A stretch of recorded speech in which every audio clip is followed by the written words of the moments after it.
JEE का यह एक प्रॉब्लम है जिसमें ब्लॉक सी स्टेशनरी है, ए ब्लॉक का मास 2 kg दिया हुआ है और इसका स्प्रिंग कांस्टेंट दिया हुआ है स्प्रिंग का, और वो एक स्ट्रिंग के साथ अटैच है जो बी से अटैच। यहाँ फ्रिक्शन कोफिशिएंट दिया हुआ है, ब्लॉक बी का मास पूछा हुआ है और स्प्रिंग में कितना एनर्जी स्टोर्ड है वो पूछा है। ये दोनों ही इक्वल स्पीड से मूव कर रहे हैं, एक्सेलरेशन 0 है, यूनिफॉर्म स्पीड से ए और बी जिनका स्पीड का वैल्यू सेम है मूव कर रहे हैं। ये आगे मूव करेगा, ये नीचे गिरेगा, सी स्टेशनरी। तो प्रॉब्लम बहुत आसान है, जेई का भले है लेकिन प्रॉब्लम आसान है। देखिए अप्रोच कैसे करेंगे हम लोग।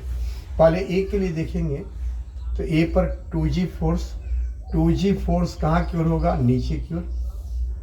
यहाँ पर स्प्रिंग फोर्स कहाँ की ओर होगा, ऊपर की ओर, Fs जो kx के इक्वल होगा। यहाँ पर k 1960 है और एलोंगेशन अब x से जूम कर लेते हैं, स्प्रिंग में एलोंगेशन तो होगा ही। एक्सेलरेशन इसका कितना है, 0 है, कोई एक्सेलरेशन नहीं। तो हम F = m एलोंग एक्सेलरेशन देखेंगे तो kx = 2g हो जाएगा। k 1960 इंटू x = 2 इंटू जी का वैल्यू 9.8 लेते हैं। वैल्यू वैसे 9.8 लेना भी है क्योंकि आज दिख भी रहा है वैल्यू ऐसे ही है। x = हो जाएगा 19.6 बाई 1960 यानी 1/100, ये मीटर में होगा। तो स्प्रिंग में जो एनर्जी स्टोर्ड है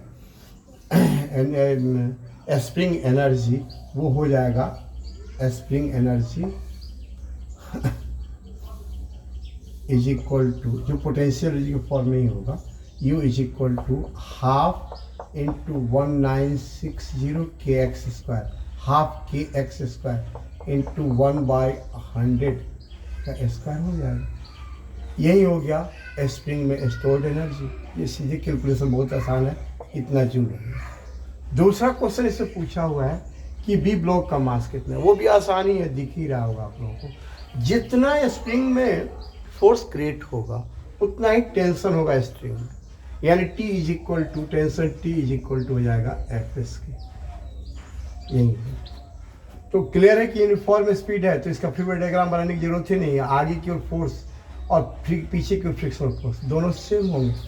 तो आगे की ओर और फ्रिक्शनल फोर्स जो होगा वो यहाँ पर काइनेटिक ही लेना है, 0.2 दिया हुआ है।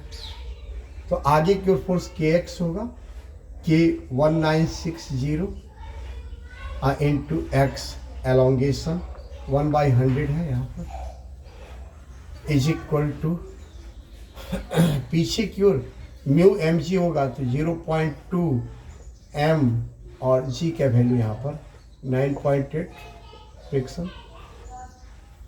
तो इससे m का वैल्यू मिल जाएगा, यहाँ पर 0 से 0 कैंसिल हो गया।